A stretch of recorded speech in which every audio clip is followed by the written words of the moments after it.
সাংবিধানিক প্রক্রিয়ার বাইরে থেকে এই সংবিধানকে পরিপূর্ণভাবে প্রত্যাখ্যান করে সাংবিধানিক প্রক্রিয়ায় এই সংবিধানের আওতায় থেকে আমরা অসাংবিধানিক প্রক্রিয়াকে সাংবিধানিকভাবে পরিবর্তন করে সকল অসাংবিধানিকতাকে সাংবিধানিকভাবে সংবিধানের মধ্যে এনে আমরা এই সাংবিধানিকভাবে এই সংবিধানকে সকলের সামনে সংবিধান করা সকল সাংবিধানিক প্রক্রিয়া আমরা সম্পূর্ণ করেছি। আমি পজিটিভলি যাচ্ছি, আমি কোনো কিছু অস্বীকার করছি না। জনরায়কে সম্মান দিতে হবে, কিন্তু সেটা সাংবিধানিক ভাবে দিতে হবে, আইনগত ভাবে দিতে হবে। এখানে ইমোশনের কোনো জায়গা নাই। রাষ্ট্র ইমোশন দিয়ে চলে না, রাষ্ট্র চলে সংবিধান দিয়ে, আইন দিয়ে, কানুন দিয়ে। ঢাকা মাঠে খেলা দেখতে গিয়েছিলাম, আপনি তখন ওয়ান্ডার্স ক্লাবের খেলোয়াড়। আপনার ফুটবল খেলা দেখে প্রথমবারের মতো আমি সেদিনে আপনার প্রেমে পড়ে গিয়েছিলাম। এই দেশটা যদি বাংলাদেশ বা পাকিস্তান না হতো, আপনার জন্ম যদি ইউরোপে হতো, তা আপনার তুলনা হতো আজকে পেলে এবং এই পর্যায়ের খেলোয়াড়ের সাথে। আপনি রাজনীতি ছিলেন না। 70-এর নির্বাচন আপনার বাবা ডক্টর আজহারউদ্দিন তৎকালীন আইয়ুবের স্বৈরশাসকের বিরুদ্ধে 70-এর নির্বাচনে এই ভোলা থেকে সংসদ সদস্য নির্বাচিত হয়েছিল। 73-এর নির্বাচন আপনি তখন সেনাবাহিনীতে আপনার এই মরুম আব্বাকে সেদিন নাজেহাল করেছিল। তখনই রাজনীতিতে আপনার আকাঙ্ক্ষা করে মানুষ পেয়ে এই সংসদে জাতি জানে না যে কজন বীর বাঙালি মুক্তিযুদ্ধের শুরুতে শহীদ জিয়ার আহ্বানের পরে আপনারা ক্যান্টনমেন্ট ভঙ্গ করে প্রতিপক্ষ পাকিস্তানি কমান্ডারকে নিহত আহত করে সোলজার নিয়ে সরাসরি মুক্তিযুদ্ধে অংশগ্রহণ করেছেন। শুনেন, এই অর্ডারের 10 নম্বর বিষয়টা উল্লেখ করা হয়েছে। পরিষদের অধিবেশন আহ্বান, কোরাম, ভোটদান ইত্যাদি সংসদ নির্বাচনের ফল ঘোষিত হওয়ার 30 পঞ্জিকা দিবসের মধ্যে যে পদ্ধতিতে জাতীয় সংসদের প্রথম অধিবেশন আহ্বান করা হইবে, অনুরূপ পদ্ধতিতে পরিষদের প্রথম অধিবেশন আহ্বান করা হইবে। আমার বিষয়টা এখানে কনসার্নের। আজকে 30তম পঞ্জিকা দিবস, কিন্তু এর মধ্যে এই অধিবেশন আহ্বান করা হয়নি। এই অধিবেশন কিভাবে আহ্বান করা হবে সেই ব্যাপারে সংবিধানের 72 অনুচ্ছেদে নির্দেশিকা রয়েছে। সরকারি বিজ্ঞপ্তি দ্বারা রাষ্ট্রপতি সংসদ আহ্বান স্থগিত ও ভঙ্গ করিবেন এবং সংসদ আহ্বানকালে রাষ্ট্রপতি প্রথম বৈঠকের সময় স্থান নির্ধারণ করিবেন। তবে আরও শর্ত থাকে যে এই দফার অধীন তাহার দায়িত্ব পালনে রাষ্ট্রপতি প্রধানমন্ত্রী কর্তৃক লিখিতভাবে প্রদত্ত পরামর্শ অনুযায়ী কার্য করিবেন। উদয় সম্পন্ন করার কথা ছিল। আলহামদুলিল্লাহ, ওয়াসসালাতু ওয়াসসালামু আলা রাসূলিল্লাহ। মাননীয় স্পিকার, আমি আমার বক্তব্যের শুরুতেই আপনার মাধ্যমে আমার নির্বাচনী এলাকা সাথিয়ার সর্বস্তরের জনগণকে আন্তরিক ধন্যবাদ জানাতে চাই, আমাকে তাদের প্রতিনিধি হিসাবে জাতীয় সংসদে পাঠানোর জন্য। আমি এই সুযোগে আপনাকে ধন্যবাদ জানাতে চাই, অভিনন্দন জানাতে চাই। আপনি সংসদে এবং মন্ত্রী পরিষদে আমার শহীদ পিতা মাওলানা মতিউর রহমান নিজামীর কলিগ ছিলেন। আপনি একজন বীর মুক্তিযোদ্ধা, আমাদের দেশের একজন। মাননীয় সদস্য, আপনার সময় 5 মিনিট। ধন্যবাদ মাননীয় স্পিকার। ব্যক্তিগতভাবে 2002 সালে আপনার সাথে একসাথে হজ করার সুযোগ হয়েছিল। আপনাকে আমি একজন সজ্জন, বিনয়ী, সদালাপী এবং উদার মনের মানুষ হিসেবে জানি। মহান রব্বুল আলামিনের দরবারে দোয়া করি আল্লাহ সুবহানাহু ওয়া তাআলা যেন আপনাকে আপনার উপর অর্পিত দায়িত্ব সততা এবং দক্ষতার সাথে পালন করার তৌফিক দান করেন। মাননীয় স্পিকার, 1991 সালে 11-12 বছরের একজন বালক হিসাবে এই সংসদের গ্যালারি থেকে আপনাদেরকে দেখেছি। আজকে আপনার সভাপতিত্বে এখানে আমি বক্তৃতা দিচ্ছি। দ্বিতীয় প্রজন্মের সংসদ সদস্য হিসাবে স্বাভাবিকভাবেই অনেক স্মৃতি মনে পড়ছে। আজকে মাননীয় প্রধানমন্ত্রী যেখানে বসে আছেন সেখানে ওনার মা দেশনেত্রী বেগম খালেদা জিয়া বসতেন। এই সংসদে আমার শহীদ পিতা মাওলানা মতিউর রহমান নিজামী, শহীদ সালাউদ্দিন কাদের চৌধুরী, আল্লামা দেলোয়ার হোসেন সাইদি, মরহুম আব্দুল্লাহ আল নোমান, সাদেক হোসেন খোকা সহ অনেকেই ছিলেন। ইউটিউব বা ফেসবুক রিলে এখনো অনেক ভিডিও আসে যেখানে আমরা দেখি আমার শহীদ পিতা মাওলানা মতিউর রহমান নিজামী তার স্বভাবসুলভ যুক্তিপূর্ণ বক্তৃতা রাখছেন এবং দেশনেত্রী বেগম খালেদা জিয়া সেটা টেবিল চাপ দিয়ে অ্যাপ্রিশিয়েট করছেন। আজকে তারা আমাদের মাঝে নেই, কিন্তু তাদের সন্তান হিসাবে আমরা জনগণের ভোটে নির্বাচিত হয়ে এই সংসদে এসেছি। মাননীয় স্পিকার, আমাদের দ্বিতীয় প্রজন্মের সংসদ সদস্যদের মধ্যে এখানে একটা বিষয় মিল রয়েছে। আমরা সকলেই ফ্যাসিবাদের নির্যাতনের একটি কঠিন অধ্যায় পার করে এখানে এসেছি। দেশনেত্রী বেগম খালেদা জিয়া, তাকে যেভাবে এক কাপড়ে তার বাসা ছাড়তে বাধ্য করা হয়েছে, মামলা হামলা করে তার পরিবারের উপর নির্যাতন করা হয়েছে, তাকে মিথ্যা মামলায় সাজা দেওয়া হয়েছে, একইভাবে আমার শহীদ পিতা মাওলানা মতিউর রহমান নিজামী, দেলোয়ার হোসেন সাইদি, শহীদ সালাউদ্দিন কাদের চৌধুরী সহ অনেককেই শতাব্দীর জঘন্যতম মিথ্যাচারের মাধ্যমে বিচারিক হত্যাকাণ্ডের শিকার হতে হয়েছে। আমাদের কাউকে কাউকে গুম করা হয়েছিল, কাউকে কাউকে দেশ ছাড়তে বাধ্য করা হয়েছিল। তা আমি বিশ্বাস করি মাননীয় স্পিকার, আমরা শুধু আমাদের পূর্বপুরুষের লিগেসি এখানে বহন করছি না, বরং আমরা সকল নির্যাতিত পরিবারের প্রতিনিধিত্ব এখানে করছি। আমি পজিটিভলি যাচ্ছি, আমি কোনো কিছু অস্বীকার করছি না। জনরায়কে সম্মান দিতে হবে, কিন্তু সেটা সাংবিধানিকভাবে দিতে হবে, আইনগতভাবে দিতে হবে। এখানে ইমোশনের কোনো জায়গা নাই। রাষ্ট্র ইমোশন দিয়ে চলে না, রাষ্ট্র চলে সংবিধান দিয়ে, আইন দিয়ে, কানুন দিয়ে। আমরা সেভাবে যাই। মাননীয় স্বরাষ্ট্রমন্ত্রী যেটা বলেছেন, জুলাই আবেগ নয়, আবেগ দিয়ে রাষ্ট্র চলে না। এই প্রসঙ্গে বলতে চাই মাননীয় স্পিকার, জুলাই আবেগ নয় কথা সত্যি, কিন্তু জুলাই আবেগ, জুলাই একই সাথে বাস্তবতা। আবেগ বলে জুলাইকে খাটো করে দেখার কোনো সুযোগ নেই। আমি পজিটিভলি যাচ্ছি, আমি কোনো কিছু অস্বীকার করছি না। জনরায়কে সম্মান দিতে হবে, কিন্তু সেটা সাংবিধানিকভাবে দিতে হবে, আইনগতভাবে দিতে হবে। এখানে ইমোশনের কোনো জায়গা নাই।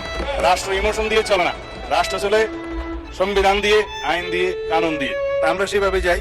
আমি বিরোধী দলের মাননীয় বিরোধী দলে না থাকে যথেষ্ট সম্মানের সাথে এটা প্রস্তাব দিতে চাই যে আসুন আমরা কার্য উপদেষ্টা কমিটিতে সে বিষয়ে আলোচনা করি, কখন সংবিধান সংশোধনের জন্য আমরা বিল উত্থাপন করতে পারবো এবং জুলাই জাতীয় সনদকে আমরা অক্ষরে অক্ষরে পালন করতে আমরা প্রতিশ্রুতিবদ্ধ।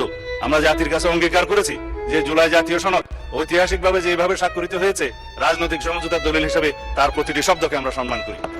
আমি আমাদের এখানে যে আলোচনা হয়েছে, আমাদের মাননীয় স্বরাষ্ট্রমন্ত্রী যেটা বলেছেন, জুলাই আবেগ নয়, আবেগ দিয়ে রাষ্ট্র চলে না। এই প্রসঙ্গে বলতে চাই মাননীয় স্পিকার, জুলাই আবেগ নয় কথা সত্যি, কিন্তু জুলাই আবেগ, জুলাই একই সাথে বাস্তবতা।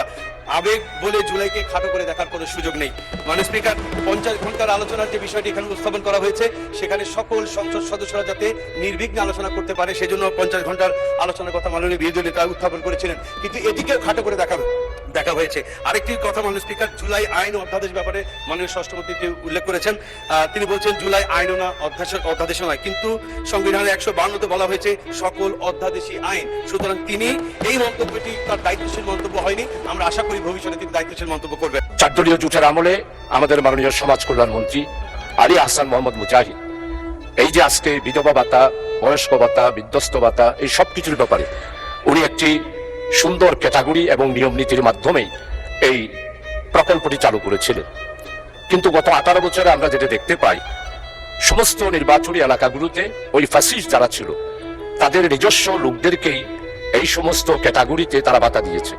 আমি মাননীয় মন্ত্রী মহোদয়ের কাছে জানতে চাই, 18 বছরের এই যে অনিয়ম, এই যে বিধি বহির্ভূত ভাবে শুধু দলীয় ভাবে যে সমাজের এই প্রকল্পগুলা চালুর ব্যাপারে যে সমস্ত দুর্নীতি হয়েছে, এই দুর্নীতির ব্যাপারে আপনারা কোনো পদক্ষেপ নেবেন কিনা এবং পদক্ষেপ নিলে কিভাবে বাস্তবায়ন করবেন, এক। আর 2 নাম্বার হলো যে তালিকাটা ছিল সেই তালিকাটা তদন্ত করে সঠিক একটা তালিকা প্রণয়ন করে আমাদের বিরোধী দল, সরকারি দল, সম্মানিত সদস্যদের সাথে সেই সমাজ কল্যাণ অফিসার পরামর্শ করে একটি তালিকা প্রণয়নের জন্য আপনার পক্ষ থেকে নির্দেশ দিবেন কিনা, এই বিষয়টা আমি মাননীয় মন্ত্রী মহোদয়ের কাছে জানতে চাই। আপনাকে অসংখ্য ধন্যবাদ। প্রথমত এই প্রোগ্রামগুলো চালু করেন আমাদের সাবেক 3বারের সফল প্রধানমন্ত্রী বেগম খালেদা জিয়া, এবং পরবর্তীতে এগুলো ইমপ্লিমেন্ট করেন অন্যান্য সরকার। আমি মাননীয় স্পিকার আপনার মাধ্যমে সংসদ সদস্য মাননীয় সংসদ সদস্যকে জানাতে চাই যে লিস্ট যেগুলো করা হয়েছে, আমি আগেও বলেছি যে এখানে অনেক ধরনের স্বজনপ্রীতি করা হয়েছিল বিগত সময়গুলোতে। আমরা চেষ্টা করছি যে বিষয়টা লিস্টেড না, কারা প্রকৃত বেনিফিশিয়ারি হওয়ার যোগ্য সেই জিনিসটা আইডেন্টিফাই করার জন্য। যারা প্রকৃত অর্থে বিভিন্ন ভাতা পাওয়ার যোগ্য তাদেরকে আমরা এই ভাতাগুলো দেওয়ার জন্য চেষ্টা করব, এবং অবশ্যই আমি মনে করি যে একটি রিশাফল করে এগুলো এন্ড পর্যায়ে একটু রিচেক করে নিয়ে যদি আমরা লিস্টগুলোকে আবার ঠিক করি, আমরা সেটা করার ব্যবস্থা করব। অলরেডি আমরা সেই মোতাবেক কাজও শুরু করেছি। বিভিন্ন উপজেলাতে আমরা এগুলো একটি কমিটি গঠনের সিদ্ধান্ত নিয়েছি, এবং সেভাবে যেন লিস্টগুলোকে রিচেক করে সত্যিকার অর্থে যারা বেনিফিশিয়ারি তারা যেন এই কার্ডগুলো পায়, সুযোগগুলো পায়।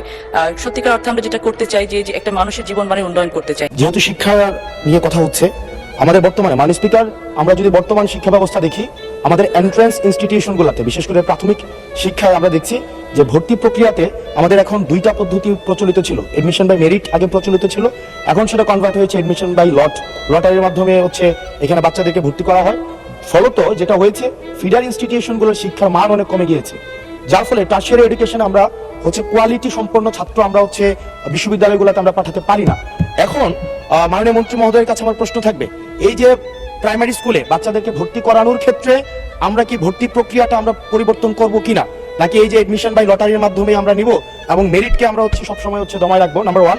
আর নাম্বার 2 হচ্ছে আমাদের বর্তমান শিক্ষা পদ্ধতিতে আমরা যদি দেখি, আমরা যারা পয়সা দিয়ে কিনতে পারে তারা হচ্ছে এখন ইংরেজি মাধ্যমটা কিনছে, যারা পয়সা দিয়ে ইংরেজি মাধ্যম কিনতে পারে না তারাই কেবল আপনি যেই শিক্ষা পদ্ধতি আমাদের জন্য জনজীবনের জন্য আপনি চালু করেছেন সেটা আমরা কিনছি, আর যারা সেটাও কিনতে পারে না তারা হচ্ছে মাদ্রাসা শিক্ষা পদ্ধতি কিনছে। আপনার কাছে প্রশ্ন যে আমাদের বর্তমানে একটা দেশে এই 3টা শিক্ষা পদ্ধতি যেটা অর্থনৈতিক অবস্থার উপরে নির্ভর করে চলে, এই 3টা শিক্ষা পদ্ধতি জিয়ে রেখে আপনার কি মনে হয় যে আপনি একটা ইনক্লুসিভ শিক্ষা পদ্ধতি নিয়ে আমাদের দেশটাকে আগায় নিতে পারবেন? ধন্যবাদ। মাননীয় মন্ত্রী, আপনি ইচ্ছা করলে উত্তর দিতে পারেন। ধন্যবাদ মাননীয় স্পিকার, ধন্যবাদ মাননীয় সংসদ সদস্যকে।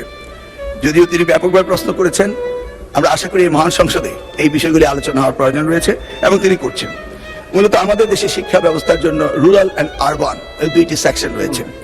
এখন গ্রামীণ জনপদে যে প্রতিষ্ঠানগুলো রয়েছে সেখানে প্রি প্রাইমারি স্কুল রয়েছে এবং ছাত্র সংখ্যা এতটা কম্পিটিটিভ নয়, সেই কারণে সেখানে ভর্তি সমস্যা তেমন একটা হচ্ছে না। ঢাকা শহরগুলোতে আমাদের এই প্রাথমিক স্তরে ভর্তির একটি সমস্যা রয়েছে। এই জটিলতা নিরসনের জন্য বিগত সরকার লটারি সিস্টেম করেছিল, যেটা আদৌ আমার মনে হয় না যুক্তিসঙ্গত। তবে আগামী বছরে এই শিক্ষা ব্যবস্থা ভর্তি সিস্টেম কিভাবে করা হবে সেটা আনুষ্ঠানিকভাবে আমরা স্টেক হোল্ডারদের সাথে অর্থাৎ অভিভাবকদের সাথে বিভিন্ন রকম সেমিনার সিম্পোজিয়াম করে মাননীয় সংসদ সদস্য সকলের অভিমত নিয়ে একটি জনমত সৃষ্টি করে আমরা আগামী 2027 জানুয়ারি ভর্তির বিষয়ে চিন্তা করব। আব্দুল হান্নান মাসুদ, নোয়াখালী 6, প্রশ্ন করতে পারেন।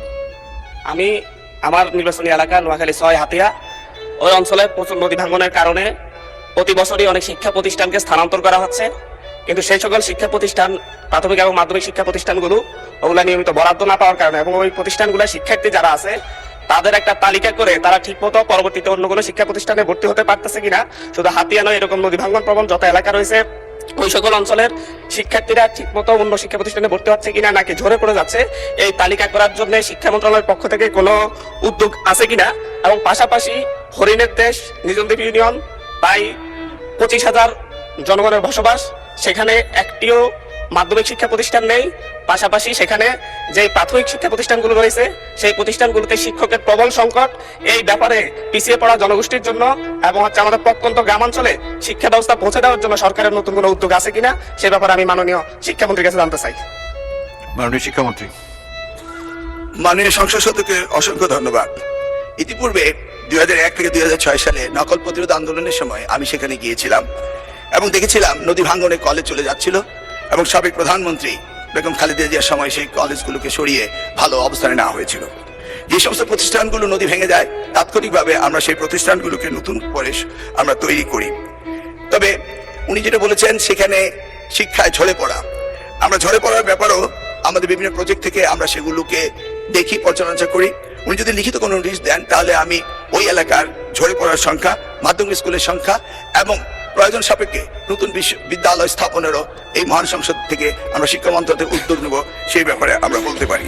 মাননীয় স্পিকার, এই মহান সংসদে আমাকে কথা বলতে দেওয়ার জন্য আপনাকে অসংখ্য ধন্যবাদ। মাননীয় স্পিকার, ফ্যাসিবাদ বিরোধী দীর্ঘ লড়াইয়ের ধারাবাহিকতায় 24 জুলাইয়ের গণঅভ্যুত্থানে হাজার মানুষের আত্মত্যাগের বিনিময়ে আজকের এই সংসদ, ত্রয়োদশ জাতীয় সংসদে আমার প্রথম বক্তব্যের শুরুতেই মহান আল্লাহ তাআলার শুকরিয়া আদায় করছি। সাথে সাথে আমি জুলাই গণঅভ্যুত্থানের শহীদের প্রতি শ্রদ্ধা জ্ঞাপন করছি, তাদের রুহের মাগফিরাত কামনা করছি, আহতদের প্রতি কৃতজ্ঞতা জানাচ্ছি, অংশগ্রহণকারী সকলের প্রতি সম্মান প্রদর্শন করছি। মাননীয় স্পিকার, ত্রয়োদশ জাতীয় সংসদে আমার বক্তব্যের শুরুতেই আমি আমার নির্বাচনী এলাকা বরগুনা 1, বরগুনা সদর, আমতলী এবং তালতলী এর সকল জনগণের প্রতি আমার শ্রদ্ধা ও কৃতজ্ঞতা। হাতপাখার প্রতীকে ভোট দিয়ে আমাকে নির্বাচিত করেছেন বলেই আমি আজ সংসদে যে আস্থা নিয়ে আমাকে নির্বাচিত করেছেন সে আস্থা রক্ষা আমি প্রতিজ্ঞাবদ্ধ। মাননীয় স্পিকার, জুলাই গণ অভ্যুত্থানের শুরু থেকে আমার দল ইসলামী আন্দোলন বাংলাদেশ বা আমার নেতা পীর সাহেব চরমনাই সহ আমরা মাঠে লড়াই করেছি। নানা কারণে অনেকেই যখন দলীয় ব্যানারে এই অভ্যুত্থানের সাথে সম্পৃক্ততা ঘোষণা দ্বিধান্বিত ছিল, তখন আবু সাঈদের শাহাদতের পরে আমার নেতা পীর সাহেব চরমনাই হত্যাকারীদের প্রতি রাজপথে গর্জে উঠেছিলেন। ধন্যবাদ মাননীয় সদস্য। আপনিও আপনার পূর্ববর্তী বক্তার মতো দেখে দেখে পড়েছেন। সংসদে এলাউড না, ভবিষ্যতে না দেখে বলার অভ্যাস করেন। এটা সংসদের রেওয়াজ, এটি আমাদের সকলেরই মান্য করা উচিত। মাননীয় স্পিকার, আমি দুঃখ প্রকাশ করছি, একবার মাই লর্ড বলে ফেলেছি, ওকালতি করতে করতে মাননীয় স্পিকার আসলে এটা চলে আসে মুখে। I am really sorry for that. বিগত 17 বছর ফ্যাসিস্ট সরকার আমাদের বিএনপি সমর্থিত 13 জন চেয়ারম্যান ছিল 2008 সালে। তারপরও বিএনপি সমর্থিত চেয়ারম্যানদের একটি ভাতাও দিতে দেয় নাই। সমস্ত ভাতা সেই সময় যারা সংসদ সদস্য ছিল আওয়ামী লীগের, তারা জোর করে তাদের দলীয় নেতাকর্মীর মাধ্যমে এইসব ভাতা প্রদান করা হয়েছে। এই ভাতা বর্তমান বাংলাদেশ জাতীয় দল সরকার স্বৈরাচার বিরোধী আন্দোলনের আমাদের বিরোধী দলের ভাইরা আছেন। মাননীয় সদস্য, প্রশ্ন করুন। তো এই ভাতার সংখ্যা বাড়ানো হবে কিনা এবং পূর্বের ওই ভাতা তদন্ত করে সঠিক মহিলারা পেয়েছেন কিনা এটা করবেন কিনা। মাননীয় মন্ত্রী। মাননীয় স্পিকার, আমি দুঃখ প্রকাশ করছি, একবার মাই লর্ড বলে ফেলেছি, ওকালতি করতে করতে মাননীয় স্পিকার আসলে এটা চলে আসে মুখে। I am really sorry for that. আমাদের আসলে 13-14 সেই সময়টি একটি খুব অবশ্যই খুব ক্রাইসিস মোমেন্ট আমাদের সকলে গিয়েছে। মাননীয় সংসদ সদস্য, আপনাকে অসংখ্য ধন্যবাদ এই প্রশ্নটা করার জন্য। এখন মোনাজাত পরিচালনা করার জন্য মাননীয় ধর্মমন্ত্রী জনাব কায়কোবাদকে অনুরোধ করছি।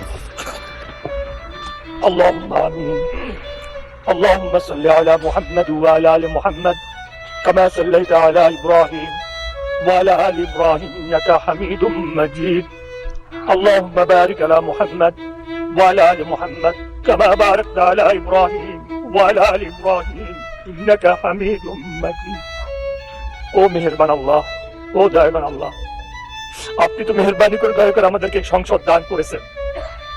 আপনার রহমত, দয়া, আপনার মেহেরবানি আল্লাহ, আপনার শুকরিয়া আদায় করার মতো কোনো ক্ষমতা, কোনো যোগ্যতা আমাদের নাই। আজকে যাদের প্রস্তাব করা হয়েছে, বিশেষ করে আমাদের দেশনেত্রী খালেদা জিয়া, ওনাকে আপনি জান্নাতুল ফেরদৌস নসিব করেন। সাবেক রাষ্ট্রপতি জিয়া রহমান সাহেবকে আপনি শহীদি দরজা দান করেন। আল্লাহ ওনাকে ক্ষমা করে দেন। আয় আল্লাহ, জুলাই বিপ্লবে যারা নিহত হয়েছে, আল্লাহ তাদেরকে শহীদি দরজা দান করেন।